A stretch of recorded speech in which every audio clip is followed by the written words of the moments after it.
Iron. It's one of the most common things on our planet. Matter of fact, iron makes up much of the Earth's inner and outer core, and yet, for all of its commonness, iron can be crafted into some of the most intricate and beautiful pieces of art.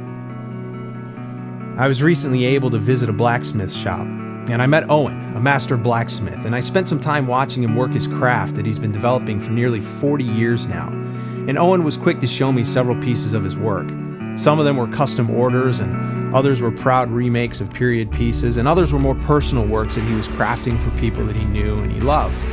And as I looked at all of his work, it made me quickly begin to think about how the Bible refers to us as pieces of clay, and it describes us as works of art being crafted by a master's hands.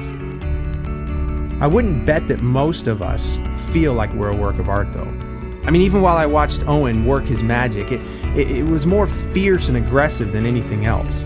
It was a combination of intense heat, pounding, forceful twisting, and at times it looked more like he was beating the iron than he was shaping it. And it wasn't obvious for quite some time that his force wasn't destructive, but in fact was the very thing that was helping this raw iron become something strong and beautiful. The more I thought about this, the more I noticed that every single piece that he had created, even the same pieces, were different. It's kind of that personal touch of the craftsman's hands that gives those subtle differences, and Owen then assured me that it's these small details that assure that no two pieces are the same, and that no two pieces take the same amount of time to craft either. Made me wonder if maybe we don't realize the beauty of God's masterwork in us.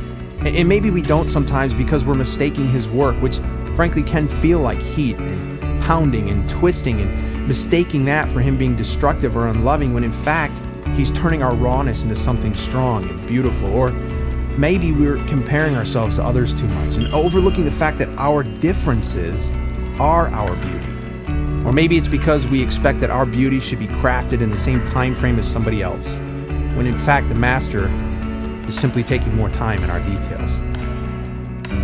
Even calling these pieces of iron art beauty seemed almost strange.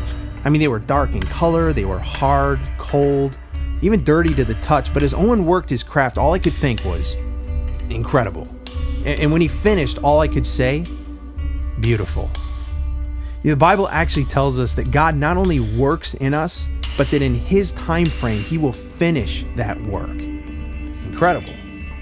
Beautiful. At one point, I even asked Owen what his favorite thing was about being a blacksmith, and his answer was that I've been able to raise my two daughters doing this. Now, I found it interesting that in 40 years of this, and in a room full of his works of art, that was his answer.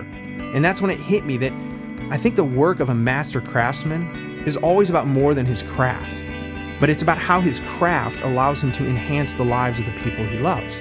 I mean, his daughters could walk into that room and look at every piece he's made, or every piece over 40 years, no matter who owns them now, and they could say and think to themselves, he did all of this for me.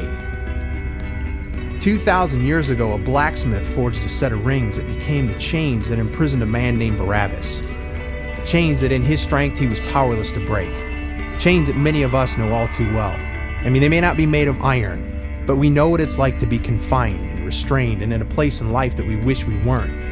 A place that our strongest efforts have been powerless to free us from. A place where we need the work of a master craftsman who can break our chains.